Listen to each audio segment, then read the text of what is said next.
For weeks, countless news media outlets have given an eager platform to a new initiative by anti-Israel activists called Vote Palestine. News reports give attention to the effort and opinion columns praise the project. The website votepalestine.ca called for candidates for parliament during the 2025 federal election to sign on to their platform, which included 5 demands: an arms embargo on Israel, ending Canadian involvement in illegal Israeli settlements, combating anti-Palestinian racism, recognizing the state of Palestine, and funding UNRWA, the discredited UN agency with ties to Hamas and whose staff took part in Hamas's October 7th massacres of 1,200 innocents and hostage-taking of 250 more. Among the groups endorsing the platform were Palestinian Youth Movement, an extremist organization which has openly celebrated Hamas's October 7, 2023 massacres, the Canadian Muslim Public Affairs Council, which has sponsored speakers on a campus tour and who have praised Hamas's mass murders, Independent Jewish Voices, which has defended Hamas's use of violence against Israelis, the Arab Canadian Law Association, which has sought to label opposition to Palestinian radicalism as racism, and the Canadians for Justice and Peace in the Middle East, a group which has whitewashed Palestinian terrorism. In spite of the widespread media coverage that Vote Palestine was able to garner, its election results tell a very different story.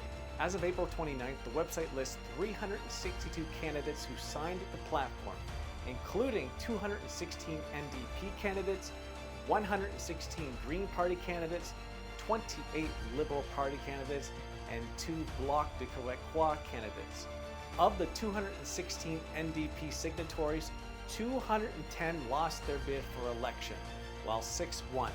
A number of vocally anti-Israel high-profile NDP members of parliament, including Matthew Green and Nikki Ashton, signed the platform but lost their seats. Of the 116 Green Party candidates who signed the pledge, just one, co-leader Elizabeth May, who infamously said, "I take marching orders from the official representative of Palestine to Canada," won her seat. Of the 28 Liberal Party signatories to the platform, 18 won while 10 lost. Both Bloc Québécois signatories lost their bids to become members of parliament as well.